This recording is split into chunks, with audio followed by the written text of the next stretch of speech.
آج کل کا ہمارا جو بچہ ہے یہ بدتمیز چمار کی طرح بال رکھنے والا اور جوکر کی طرح پھٹا پینٹ پہننے والا اور فلم کے شرابی کی نقل کر کے وہ ہاتھ میں دھاگا باندھنے والا، ان کو چاہیے خوبصورت لڑکی چاہیے، ناک لمبی ہو، آنکھ بڑی ہو، گوری ناری ہو، چاہے وہ لڑکی یوزڈ کیوں نہ ہو، مگر اسے چاہیے خوبصورت چاہیے۔ ان کو کہتے ہیں کہ جس پہ تو جان فدا کر رہا ہے نیٹ پر دیکھ کر کے، وہ تو 10 لڑکوں کو دھوکہ دے چکی ہے، وہ 10 لڑکوں کا مال اینٹ چکی ہے، ورنہ قیمتی سینڈل، قیمتی پرس، یہ قیمتی لباس، جینس اور ٹی شرٹ، باپ مزدوری کرتا ہے، ریڑھی چلاتا ہے، اور یہ 2000 روپے کا پرس کہاں سے آ گیا؟ یہ صاحب ہوٹل میں کھانا کیسے کھا رہی ہے؟ اس کا مطلب ہے ایک لڑکے کو اینٹتی ہے، اس کا پیسہ چھینتی ہے، اور اس کو تھوڑا سا مسکرا کے دیکھ لیا، بس وہ پیسہ اس کو پھینک دیا، اور پھر اس کو نچوڑ کے دوسرے لڑکے کی طرف رخ کر دیا، اور اس کا پیسہ نچوڑا، پیسہ ختم ہوا، پھر تیسرے سے مسکرا کے باتیں کرنی ہے، مسکراہٹ بیچ کے، گال بیچ کے، بدن ہاتھ بیچ کے، تب یہ پیسہ آتا ہے، تب یہ سینڈل خریدتی ہے، اور تب یہ قیمتی لباس خریدتی ہے۔ تو جو یوزڈ ہے، اب تو بولتا ہے کہ یہ میرے لیے پیدا ہوئی ہے، جس کا صدر ہاسپٹل میں 2 حمل گر چکا ہے، اور تو بولتا ہے کہ یہ میرے لیے پیدا ہوئی ہے۔ تو جب لڑکی یوزڈ ہوگی اور لڑکا بھی شادی سے پہلے محبت کے نام پہ اپنی آنکھوں کو یوز کر چکا ہوگا، یہ بھی یوزڈ اور وہ بھی یوزڈ، اور یہ دونوں جب میاں بیوی بن کے زندگی گزارے گا، جو بچہ پیدا ہوگا وہ مہا یوزڈ ہو جائے گا، اور یہ بچہ چور ہوگا، وہ بچہ ڈکیت ہوگا، وہ بچہ ماں باپ کو گالی دینے والا ہوگا، وہ بچہ سماج کو تکلیف پہنچانے والا ہوگا، وہ بچہ دین کی محفل میں کیوں بیٹھے گا؟ وہ تو شراب کی بھٹی میں بیٹھے گا، وہ مسجد کیوں جائے گا؟ وہ تو چوروں کی محفل میں بیٹھے گا۔ آج مسلمانوں کے اکثر بچے چور ہو رہے ہیں، ڈکیت ہو رہے ہیں، ماں باپ کا گستاخ ہو رہے ہیں، عورتوں کا غلام ہو رہا ہے، ساس سسر کا غلام بن رہا ہے، ماں باپ کو تڑپا رہے ہیں۔ یا چور میری وجہ سے پیدا ہوا ہے، کیونکہ میری سوچ غلط تھی، میرا نظریہ غلط تھا، میں نے لڑکی کا سلیکشن غلط کر لیا، جس کے نتیجے میں چور پیدا ہوا، اور میں نے بھی زندگی میں توبہ کر کے میں نمازی نہیں بن پایا، نتیجے میں یہ بچہ چور پیدا ہوا۔ قدرت کا قانون ہے کہ آم کے پیڑ سے آم پھلتا ہے، سیب نہیں، سیب کے پیڑ سے سیب نکلتا ہے، کٹہل نہیں، دھان سے دھان نکلتا ہے، گیہوں نہیں، اور گیہوں ڈال کر وہاں سے گیہوں نکلتا ہے، باسمتی دھان نہیں۔ یہ قدرت کا قانون ہے۔ 1 لاکھ تعویذ ڈال دے، مکئی کے کھیت سے ہیرا نہیں نکلتا، آم کے پیڑ سے سیب نہیں نکلتا۔ جیسا درخت ویسا پھل، جیسی زمین ویسی فصل، جیسی ماں کھیت ہے، اور باپ اس میں بیج ڈالتا ہے، اور بچہ اسی کھیت سے پیدا ہوتا ہے۔ بچہ ماں کے پیٹ میں 9 مہینہ رہتا ہے، باپ کے پیٹ میں نہیں رہتا ہے، اور بچہ ماں کا دودھ 2 سال پیتا ہے، باپ کا دودھ نہیں پیتا ہے، اس لیے بچہ زیادہ ماں سے اٹیچ رہتا ہے۔ 9 مہینہ ماں کے شکم میں رہتا ہے، بچہ باپ کے شکم میں نہیں رہتا ہے، اور 2 سال ماں کی چھاتی سے چپک کے بچہ دودھ پیتا ہے، باپ کے سینے سے چپک کے دودھ نہیں پیتا ہے۔ اس لیے ماں کا سالڈ رہنا ضروری ہے۔ یا زمین، جس زمین سے بچہ پیدا ہوگا وہ زمین کا زرخیز ہونا ضروری ہے۔ وہ زمین اگر بنجر ہو گئی، وہ زمین اگر سڑی ہوئی ہے تو اولاد سڑی پیدا ہو جائے گی۔ 1 کروڑ تعویذ ڈال دیں، باسمتی دھان نہیں نکلے گا گیہوں ڈالنے کے بعد۔ 1 لاکھ تعویذ پہنا دے بریلی، مسولی، نینی تال کے چوچھا سے، اگر زمین خراب ہے تو بچہ کبھی ابدال قطب نہیں ہوگا۔ جس کی ماں خراب، جس کا باپ خراب، بچہ کبھی قطب نہیں ہوگا۔ جیسی زمین ویسی فصل، جیسا درخت ویسا پھل۔ قدرت کا قانون ہے، جب باپ تھے علی رات بھر سجدہ ہے اور دن میں جہاد ہے، اور یہودی کے کنویں سے پانی نکال رہے ہیں، اور پھر محنت مشقت سے حلال غذا کھا رہے ہیں، کسی دوسروں کا مال نہیں لیتے، بلکہ پسینہ بہا کے کنویں سے پانی نکالنا اور یہودی کے کھیت میں پکانا، اور وہاں سے جو مزدوری ملی وہ حلال روزی سے بچوں کو کھلانا۔ دنیا آئی تھی، مجھ کو سج دھج کے آئی تھی، دنیا قبول کر لیجئے، مگر مولا علی نے کہا میں نے تجھ کو طلاق دیا، میں نے تجھ کو طلاق دیا۔ کس کو طلاق دیا؟ دنیا کو طلاق دیا۔ یہ دنیا سج کے آئی تھی کہ حضور کیوں مشقت اٹھا رہے ہیں، کیوں جو کی روٹی سوکھی پانی میں بھگا کے کھا رہے ہیں، حضور مجھے قبول کر لیجئے۔ یعنی دنیا کی فراوانی آپ کے پاس ہوگی، مال اور دولت کی بہتات آپ کے پاس ہوگی۔ مولا علی نے کہا نہیں ہوگا ایسا، میں نے تجھ کو طلاق دیا مجھے نہیں چاہیے، مجھ کو دنیا نہیں چاہیے، 3 دن کا فاقہ ہے، زبان پہ شکوہ نہیں ہے کہ اللہ نے ایسا کر دیا، اللہ نے ویسا کر دیا، نہیں، وہ تو ہم سے کمزور لوگ ہیں جو نہیں سمجھتے اور کہتے ہیں کہ کیوں اس نے پہلے حملہ کر دیا، کیوں ایسا ہو گیا، کیوں بچے مر رہے ہیں، 10,000 20,000 بچے مر گئے، یا 10 کو مارا یا 20,000 یہاں مر گئے، یہ ہمارے لوگ کیوں کیا کر رہے ہیں؟ یہ کیا سمجھے کہ زندگی کیا ہے، موت کیا ہے؟ یہ کیا سمجھے شہادت کیا ہے، اللہ کی راہ میں گردنیں کٹانا کیا ہے؟ ان کو تو کھانا پینا ہے اور پھر اپنی زندگی سنوارنا ہے۔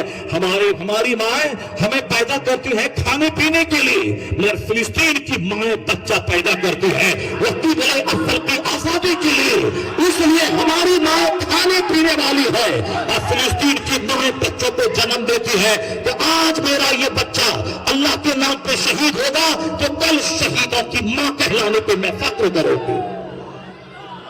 تکبیر، نعرہ رسالت، مسلک اعلیٰ حضرت۔ کمزور مائیں کمزور اولاد جنم دیتی ہے، اور دبنگ ماں، اسلامی سوچ کی حامل ماں مضبوط اولاد جنم دیتی ہے۔ اگر کلکتہ میں جینا مشکل ہو تو لوگ کلکتہ چھوڑ کے دلی چلے جاتے ہیں۔ کلکتہ میں رہنے کا مطلب ہے کہ بال بچوں کا فیوچر ڈارک ہو جانا، اب مجھے دوسری جگہ جانا چاہیے۔ کلکتہ میں اگر دنگا برابر ہو تو لوگ کلکتہ چھوڑ کے چلے آتے ہیں بہار۔ کلکتہ میں رہنے کا مطلب ہے دنگا۔ بہت سے لوگ ہندوستان چھوڑ کے باہر چلے گئے، لگ بھگ 70,000 لوگ ہندوستان چھوڑ کے کورونا کال کے بیچ میں باہر چلے گئے، کوئی آسٹریلیا چلے گئے، کوئی امریکہ چلے گئے، کوئی افریقہ چلے گئے، وہاں کی شہریت، وہاں کا گرین کارڈ لے لیا۔ کیوں؟ ہندوستان میں رہنے کا مطلب ہے دنگا، یہاں مطلب ہے فساد، یہاں پروٹیسٹ، یہاں جلوس، دکانیں بند، اس لیے چلو یہاں سے بھاگو۔ یہاں رہنے کا مطلب ہے کہ بچوں کا فیوچر خراب ہو جائے گا، بچے پڑھ نہیں پائیں گے اور دنگے میں کسی دن مارے جائیں گے، یہ ہماری سوچ ہے۔ مگر آج 70 سال سے فلسطین میں بن گر رہا، 70 سال سے، اور لاکھوں مسلمان شہید ہو گئے، مگر وہاں کی عورتوں نے نہیں کہا شوہر سے اب فلسطین چھوڑ کے جارڈن چلے جاؤ، فلسطین چھوڑ کے عمان چلے جاؤ، فلسطین چھوڑ کر شام چلے جاؤ۔ یہاں رہنے کا مطلب ہے شہادت، یہاں رہنے کا مطلب ہے بچوں کی جان چلے جانا، یہاں رہنے کا مطلب ہے ہمارا امن چین سکون دنیا سے رخصت ہو جانا۔ دھنیہ ہے وہ مائیں جو 70 سال سے لاکھوں بچے شہید ہو گئے، مگر یہ نہیں بولی فلسطین چھوڑ کے باہر چلے جاؤ، تو باہر جاؤ تاکہ وہ امن و امان سے رہو، نہیں، وہ مائیں کہتی ہیں کہ بم کھا کے یہی جینا سیکھو، اس لیے کہ اگر میرا لال نہیں، کم سے کم لال کا تو کوئی لال ہوگا جس میں کوئی صلاح الدین جنم لے گا، کوئی سلطان نور الدین زنگی جنم لے گا، اور وہ وقت آئے گا یہودی خبیث مارا جائے گا، قبلہ اول آزاد ہو جائے گا۔ نعرہ تکبیر، اسی مل کے جواب دیں، خدا کا واسطہ ہے، مل کے جواب دیں۔ نعرہ تکبیر، نعرہ رسالت، مسلک اعلیٰ حضرت، قبلہ اول، قبلہ اول۔ اللہ تبارک و تعالی وہاں کے شہداء کو اعلیٰ درجات عطا فرمائے، جو حالت ایمان میں دشمنوں سے جنگ اور جہاد کر رہے ہیں اللہ اسے ہمت اور حوصلہ عطا فرمائے، اللہ 200 کروڑ مسلمانوں کی دعاؤں کو قبول فرما لے، اور وہاں کے یہودیوں کو کھدیڑ کے وہاں کے مسلم مجاہد اسرائیل سے نکال کے باہر کرے، چونکہ زمین فلسطین کی ہے، یہ لوگ زبردستی قبضہ کیے ہوا ہے، اور ایک وقت آئے گا کہ کھدیڑ کے بھگایا جائے گا، ایسا بھگایا جائے گا کہ مصطفیٰ سچے، مصطفیٰ کی بات سچی، کہ ایک یہودی کسی درخت کی آڑ میں چھپا رہے گا تو آیا ہے حدیث میں یقول الشجر والحجر، یہ درخت یہ پتھر کہے گا اے مسلم، اے عبداللہ، یہودی یہاں چھپا ہوا ہے، مسلم مجاہد وہاں جائے گا، بولے گا اس کلمہ پڑھ، وہ کلمہ پڑھ لیا تو ٹھیک ہے، نہیں پڑھا تو مجاہد کے ہاتھ وہ ذبح کیا جائے گا، ایک بھی نہیں رہے گا کوئی یہودی دنیا میں، کون رہے گا؟ محمدی دنیا میں رہے گا، ایک مذہب اسلام رہے گا، ایک مسلک اہل سنت و جماعت رہے گا، نہ کوئی گل باقی رہے گا، نہ چمن رہ جائے گا، پر رسول اللہ کا دین حسن رہ جائے گا۔